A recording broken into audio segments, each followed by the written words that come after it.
Ben Harper slumped in his creaky desk chair, his fingers hovering uselessly over the keyboard. The harsh glow of his laptop screen illuminated yet another rejection email. The politely crushing words blurred together. Unfortunately, your manuscript doesn't meet our current needs. He pushed away from the desk, running his hands through his disheveled dark hair. His small apartment told the story of his failures. Scattered papers covered every surface. Red-marked bills peeked out from beneath crumpled drafts, and a collection of empty coffee cups created a sad cityscape on his desk. Morning light filtered through dusty blinds, casting shadows over years of rejected stories and broken dreams. "What am I even doing?" he muttered, crumpling another marked-up draft and tossing it toward the already overflowing wastebasket. It missed, joining dozens of other paper balls littering the floor. The walls of his apartment seemed to press in around him, each failed story tightening the suffocating grip of despair. He needed air. Grabbing his worn jacket from the back of his chair, Ben hurried out the door, not even bothering to lock it. Who would want to steal rejection letters anyway? The city streets were teeming with people who had purpose, who had places to be. Ben walked against the flow, hands shoved deep into his pockets, his steps aimless. Hours of wandering finally brought him to something that caught his eye, a colorful banner flapping in the crisp autumn breeze. Pet Adoption Day. Find your forever friend. The banner hung above the city shelter, its windows filled with hopeful signs and photos of animals. Without really knowing why, Ben pushed open the door. The shelter was alive with energy. Dogs of all sizes bounced in their kennels, tails wagging as volunteers led potential adopters around. The air was filled with excited barking and the sound of paws scratching against concrete floors. But in the far corner, away from the chaos, sat a different kind of dog. An older German shepherd, her muzzle flecked with gray, watched the scene with quiet dignity. Unlike the others, she made no desperate attempts to gain attention. She simply observed with those intelligent brown eyes, taking everything in. Something about her stillness drew Ben closer. The nameplate on her kennel read, Rosie. "Hey there," he said softly, kneeling in front of her enclosure. The dog's ears perked slightly, but she remained calm, her gaze steady and assessing. Slowly, deliberately, Rosie moved closer to the kennel door and lifted her paw, pressing it gently against Ben's knee through the bars. The gesture was so intentional, so delicate, it sent an unexpected wave of emotion through him. In her calm gaze, he saw something he couldn't explain, a wisdom, a knowing that seemed to pierce right through his carefully constructed walls. For the first time in months, the crushing weight of failure lightened just enough to let him breathe. Lisa, a shelter worker, approached him with a mix of concern and hope in her eyes. "I should warn you about her," Lisa said, nodding toward Rosie. "She's been returned twice already. She's old, stubborn, and not the easiest dog to care for. Most people want puppies or younger dogs. But Ben couldn't look away from those eyes." Rosie hadn't moved her paw from his knee, as if she had already made her choice. "I'll take her," he said, his own voice sounding foreign to him. The adoption process was quicker than he expected. Before he knew it, he was leading Rosie up the narrow stairs to his apartment. Her steps were slow but steady beside him. He'd bought the basics, food, water bowls, and a plush dog bed that cost more than he should have spent. Inside, Rosie made a careful inspection of the apartment. Her nails clicked softly on the hardwood floors as she roamed. Ben cleared a space near his desk, arranging the bed just so. "Here you go, girl, your new spot."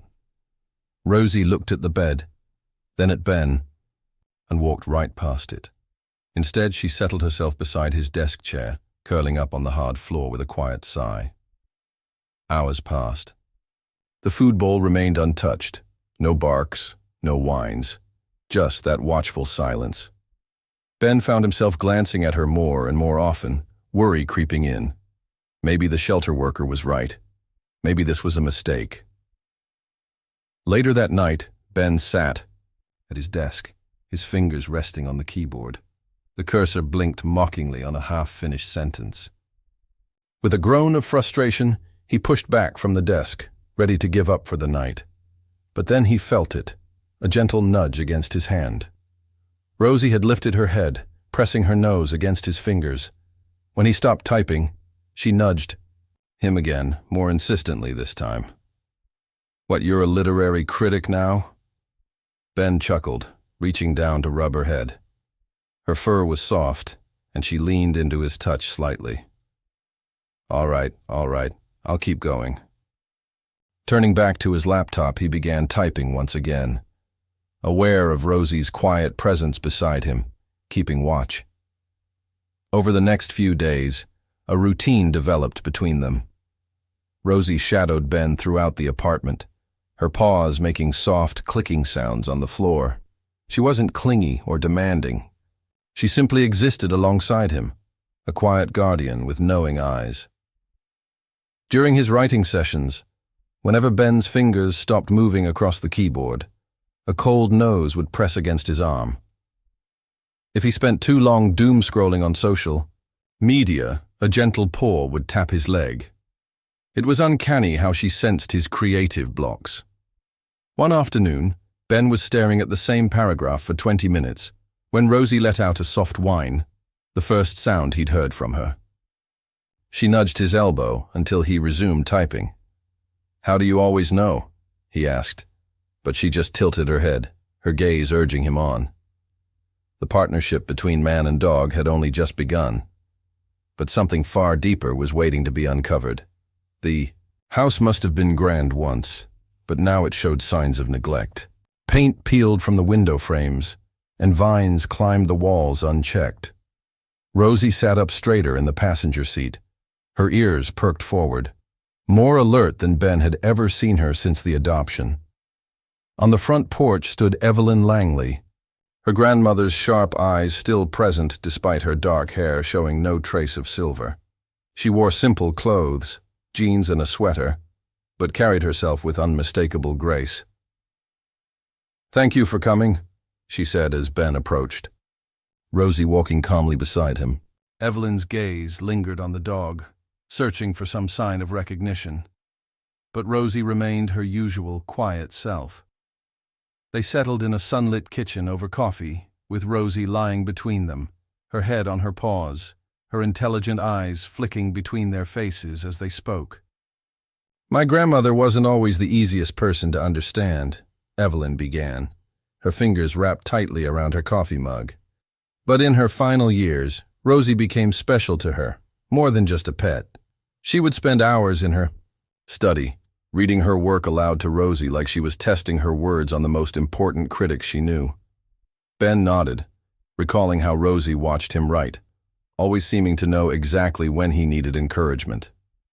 "The thing is," Evelyn continued, her voice dropping, "Grandmother kept saying Rosie would find the right person.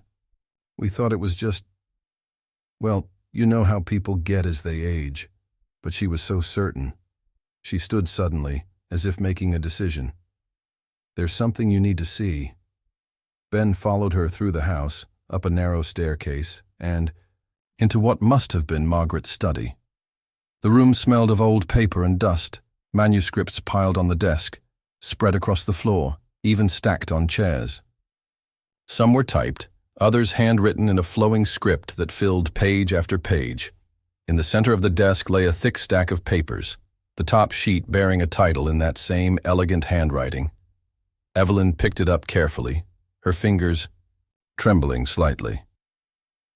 "This was her last work," she said softly, "the one she never finished." Ben's hands trembled as he lifted the manuscript.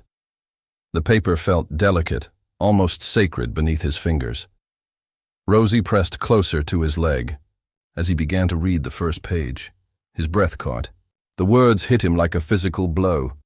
The rejection letter glowed on his computer screen, another reminder of his failures. Outside his window, the city moved on, indifferent to his crumbling dreams.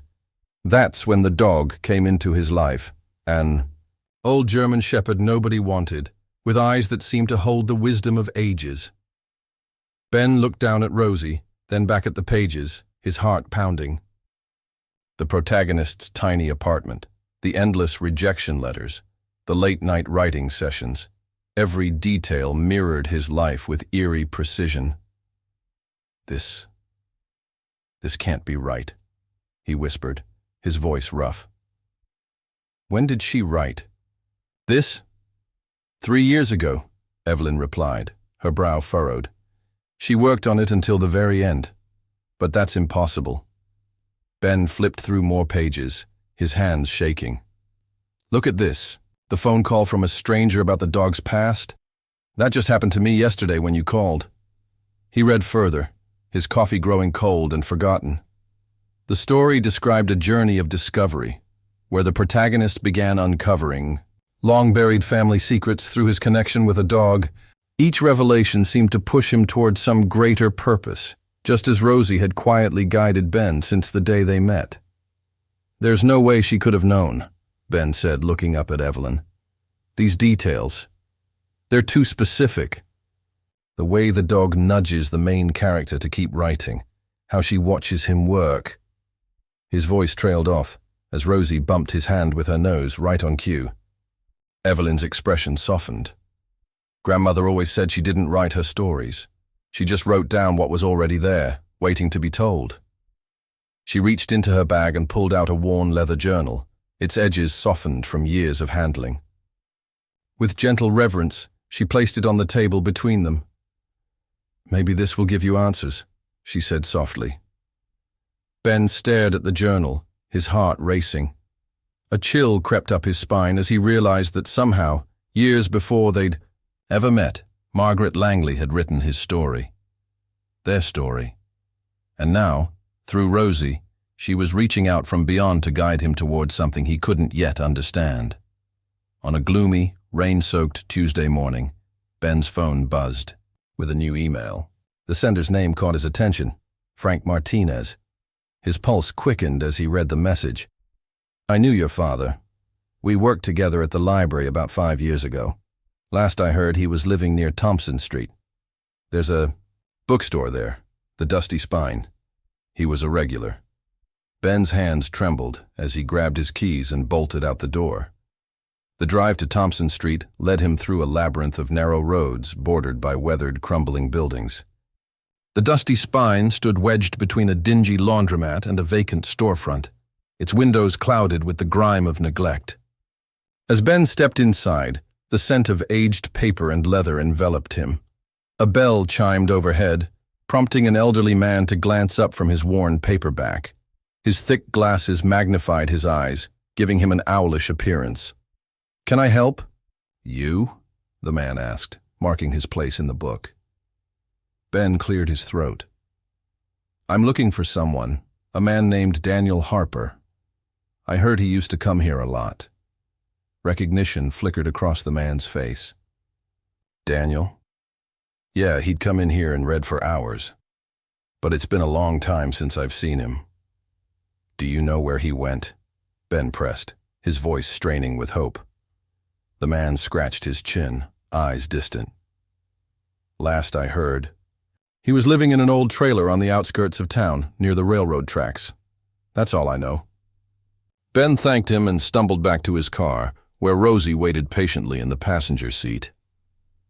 Darkness crept over the sky as streetlights flickered to life along Thompson Street. Ben sat gripping the steering wheel until his knuckles turned white. Rosie nudged his arm, her gaze steady and comforting. What if he doesn't want to see me? Ben whispered into the growing darkness. The question hung in the air, heavy with years of longing and doubt. Rosie's eyes, reflecting the faint glow of the streetlights, held unwavering reassurance. The following morning, Ben navigated his car down a rough, pothole-riddled road. The morning sun barely penetrated the thick fog. His GPS had failed 20 minutes ago, leaving him to rely on the vague directions provided by the bookstore owner. Rosie sat upright in the passenger seat, more alert than ever, her ears twitching at every sound, her eyes scanning the landscape as if sensing the gravity of the moment. The trailer park emerged from the mist like a forgotten village. Most of the homes appeared abandoned, their rusted metal exteriors warped and broken windows gaping like missing teeth. At the far end of the park, partially obscured by overgrown bushes, stood a silver Airstream trailer. Unlike its deteriorating neighbors, this one showed signs of recent habitation. A thin wisp of smoke curled from its chimney, and a stack of firewood lay neatly arranged beside the door. Ben parked the car, his heartbeat echoing in his ears. The silence around him was oppressive, broken only by the occasional creak of settling metal. His legs felt like lead as he climbed out of the car, Rosie following close behind. Tall grass brushed against his knees, crackling with each step. He approached the door, his hand trembling as he raised it to knock. The knock echoed hollowly. No response. He tried again, harder this time. The door shifted slightly under his knuckles, creaking open an inch. The interior was dark, but Ben could make out the shapes of furniture and stacks of books. "Hello?" he called out, his voice swallowed by the stillness. Taking a deep breath, he pushed the door open wider. The trailer's interior was cluttered, but organized, every surface piled with books, dog-eared paperbacks, literary magazines, and manuscripts in various stages of completion. On a small table near the window lay an unfinished manuscript covered in cramped, familiar handwriting. The same slanted script that had appeared on his birthday cards until he was 7. The musty air carried the scent of old paper and stale coffee. A worn denim jacket hung over the back of a wooden chair, its sleeve trailing the floor. Ben's throat tightened. Someone had been here. Recently. He turned toward the door, ready to retreat when a gravelly voice cut through the silence. "Like a knife, you shouldn't be here." Ben spun around. Daniel stood in the doorway, his broad frame blocking the morning light. 23 years had carved deep lines into his face, his hair now mostly gray. Despite the passage of time, Ben recognized him instantly. Ben stood frozen, his voice stolen by the weight of the moment. The man he'd spent his entire life wondering about was finally standing in front of him, and all the words he had rehearsed felt suddenly inadequate. "I've been looking for you," Ben finally managed, his voice unsteady. Daniel's mouth twisted into something between a smile and a grimace. He stepped inside and closed the door behind him. "Took you long enough." Months passed, transforming Ben's life in ways he never could have imagined. His apartment, once cluttered with rejection letters, now displayed positive reviews of Rosie's last story on the walls. Publishers Weekly had featured the novel for 3 consecutive weeks, and emails from enthusiastic readers filled his inbox daily. His agent called with exciting news. 3 different publishing houses were interested in his next book. After years of desperate pitching, they were now coming to him. The local community college even reached out, asking if he'd consider teaching a creative writing course.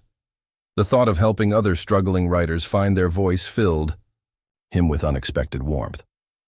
Yet despite the success, something still felt incomplete. The empty space beside his desk seemed to grow larger each day. The silence in his apartment felt heavier than before. One crisp autumn afternoon, Ben found himself walking through the familiar doors of the animal shelter. The scent of kibble and cleaning supplies brought back memories of that first day with Rosie. Lisa looked up from her desk, her face brightening with recognition. "Ben Harper, I was wondering when you'd come back." He walked slowly past the kennels, studying each dog. But this time was different. The ache of loss had softened into something else, something that felt like hope. That's when he saw her. A black Labrador, Mix huddled in the corner of her kennel. Her dark eyes watched him warily. But there was something in them. Intelligence.